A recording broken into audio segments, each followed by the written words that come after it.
Gold, trusted gold buyers. మీరు తాకట్టు పెట్టిన బంగారాన్ని విడిపించి ఈ రోజు ఉన్న మార్కెట్ ధరకు కొనబడను. నేను అన్నయ్య అంటాను ఆయన్ని. కృష్ణరాజు గారు. ఎందుకంటే ఆయన ఈ వెస్ట్ గోదావరి ఆయన ఇది ఎంపీగా చేశారు. సార్. కానీ నాకు పరిచయం మాత్రం బాబా బామర్తికే. ఒక విషయం చెప్పాలి సార్, ఆయన మొగల్తూరు మహారాజా గారికి మనవడవుతాడు కృష్ణరాజు గారు. కృష్ణరాజు గారు. మొగల్తూరు మహారాజుకి మా ఫ్యామిలీకి చిన్న ఇది ఉంది, రిలేషన్ ఉంది. ఓకే. మేము నాది 12వ తరం అండి. ఫస్ట్ తరం ఆయన. మళ్ళీ ఇది సెపరేట్ సబ్జెక్ట్ అండి. మరి చెప్పండి పర్లేదు. ఫస్ట్ తరం ఆయన మొగల్తూరు మహారాజా గారితో చాలా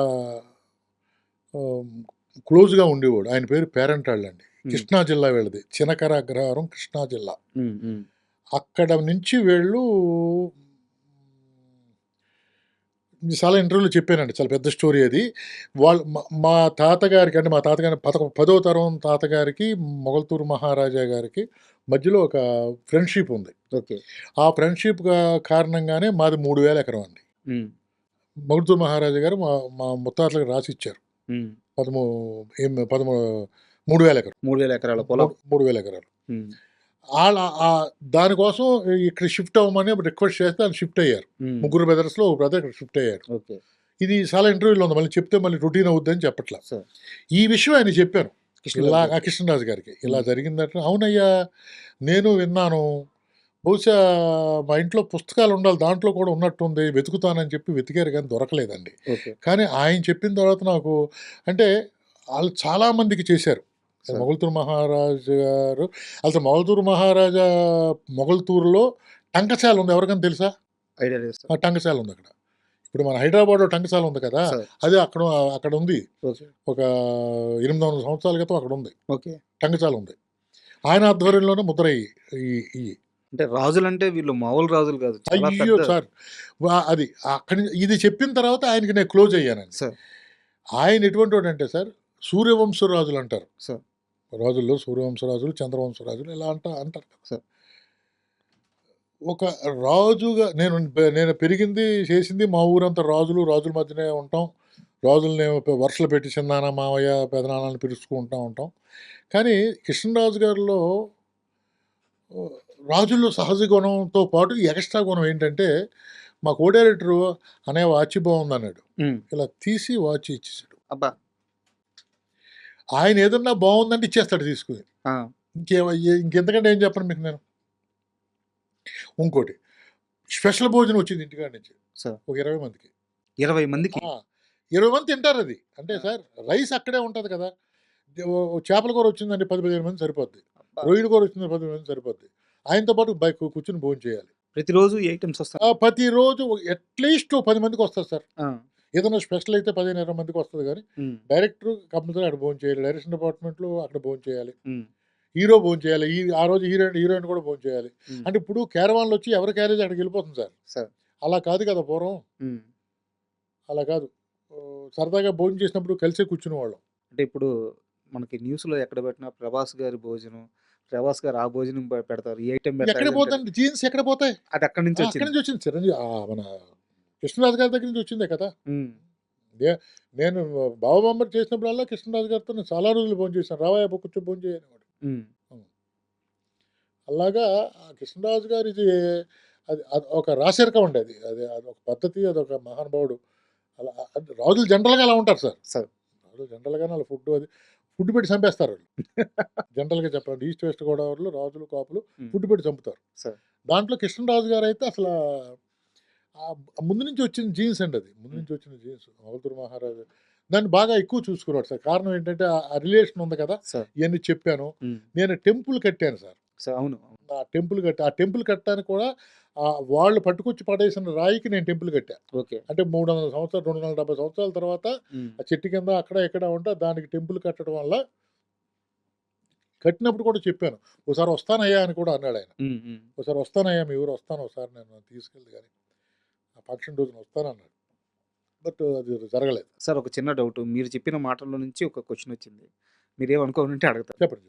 ఇప్పుడు కృష్ణరాజు గారి తాతలు మీ తాతలకి ఒక 3000 ఎకరాలు ఎప్పుడో ఇచ్చారని చెప్పారు. తర్వాత అవన్నీ మీరు నిలబెట్టుకున్నారా? ఎక్కడ ఉందని ఒక సెంట్ లేదు, ఒక్క సెంట్ లేదు. వాళ్ళు దాంతో కట్టిన మండవాలోగిల్లో మా తాతలు ఓసారి సైక్లోన్ వచ్చిందటండి. సార్. పుట్టకొకటో, చెట్టుకొకటో 5 రోజులు సెట్ల్ మీద ఉన్నారంట. హ్మ్. కొంచెం లో మిడిల్ క్లాస్ వాళ్ళు. ఇలా కాదురా అని ముగ్గురు తాతలండి. ఇలా కాదురా అని చెప్పి 1927లో ఒక ఇది కట్టారు. 500 మంది ఎట్ ఏ టైమ్ భోజనానికి లేచిలాగా, ఓకే. ఏదన్నా సత్రంలాగా, పెద్ద సత్రం. ఏదన్నా ప్రాబ్లమ్ వస్తే మన ఇంటికి వచ్చేలాగా. హ్మ్. ఇది కట్టిన తర్వాత 2 సార్లు వచ్చినాయంటండి. అలాగే 500 మందికి ఎంతమంది అంతమంది ఉన్నారు. 4 రోజులు ఇక్కడే భోజనాలు చేశారు. హ్మ్. కానీ నాశనం అయిపోయారండి ఆళ్ళు అది కట్టి. కారణం ఏంటంటే అది వాస్తు లేకుండా ఇష్టం వచ్చినట్టు కట్టేశారట. ఓకే. దాన్ని నేను కాపాడి నేను నాశనం అయిపోయాను.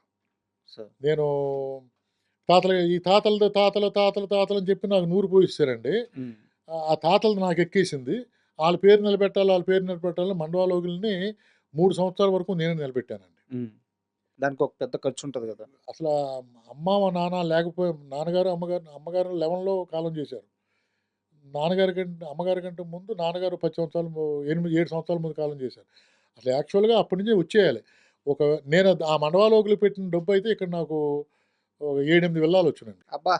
7, 8 ఏంటి సార్ ఎ ఇది సంవత్సరానికి ఎకరం 30,000 టైంలో చుట్టూ ప్రహరీ పెడతానికి 2,00,000 అయింది. ఎన్ని ఎకరాలొచ్చును? సిమెంట్‌లు చేయటానికి 1,50,000 అయింది. ఎన్ని ఎకరాలొచ్చును? అలా లెక్కేసుకుంటే నా ఆస్తి ఎంతుండును? ఆ మండవాలోగులి మీద ప్రేమతోటి మా తాతలు కట్టించారు. ఆహా! ఓహా! అని చెప్పి క్షవరం అయ్యే వరకు వివరం రాలేదు. హ్మ్. వివరం వచ్చేసరికి ఏమీ లేదు. కానీ మంచి పనికే వాడారు గదా సార్. మంచి పనని అనరండి. బలిసేసాడు ఈడు. హ్మ్. ఆళ్ళకి లేనిది ఈడికెందుకు? హ్మ్. వీళ్ళ తాతల పేరు నిలబెడతామంటే ఏంటి? అవసరమా ఈడికి? సార్. అంటారు కదా సార్! అదే జరిగింది.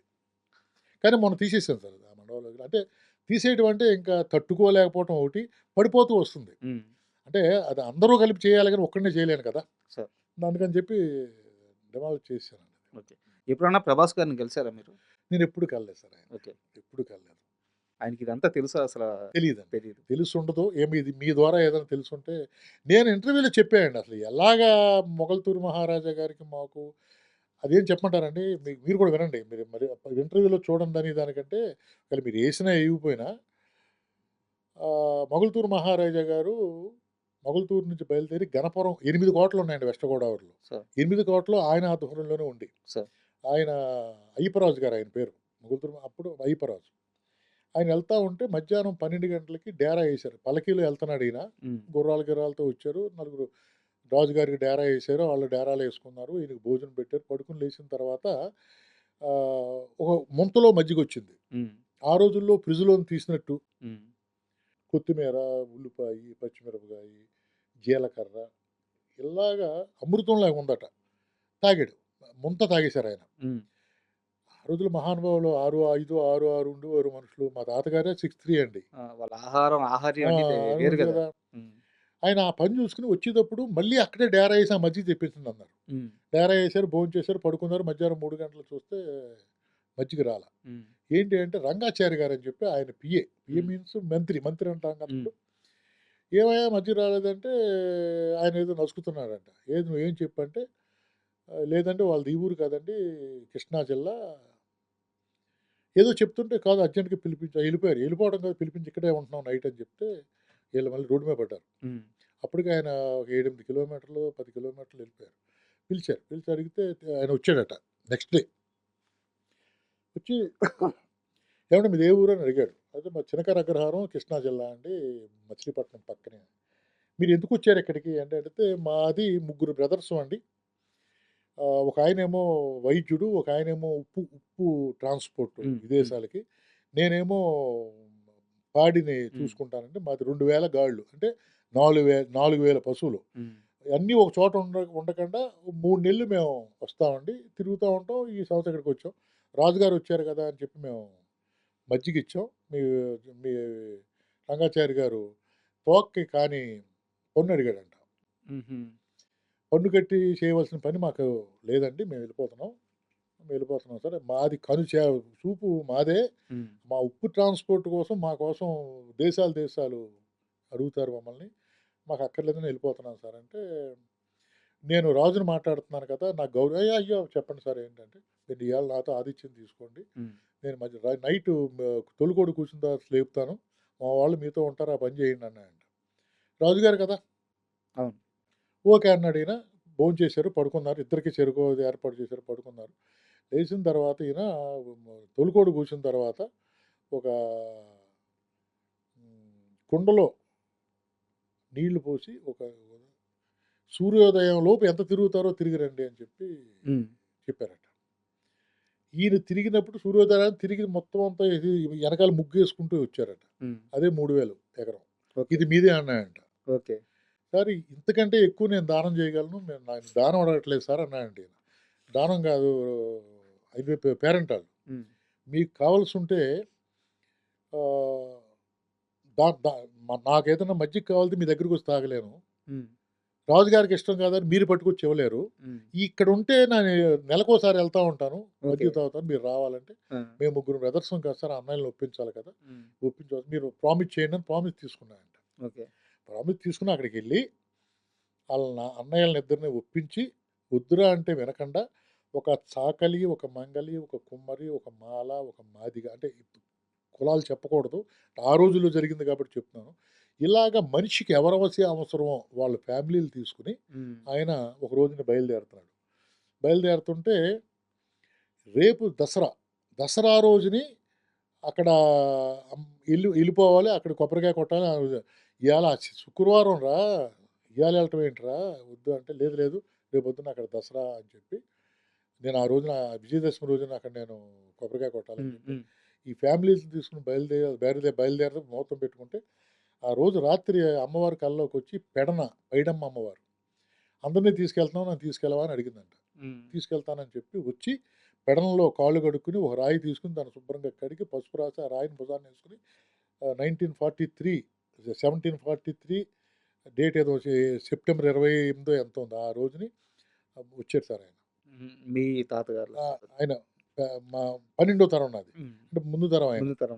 ఆ విధంగా ఊరు వచ్చారని కృష్ణరాజు గారికి చెప్పాను. Okay. And for more videos, please subscribe to iDream. Please subscribe to iDream. Please subscribe iDream. And please subscribe to iDream. For more videos, subscribe to iDream.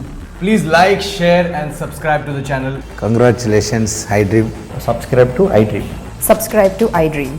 So subscribe to iDream Media. iDream team అందరికి huge congratulations. Please subscribe iDream Media. Please subscribe to iDream. Subscribe iDream. Please subscribe to iDream. iDream అంటే నా కళల ఛానల్ను subscribe చేసుకున్న నోరు తిరుగుతలేదు, మీరైతే గంట గుర్తు కొట్టండి. For more such videos, please subscribe to iDream.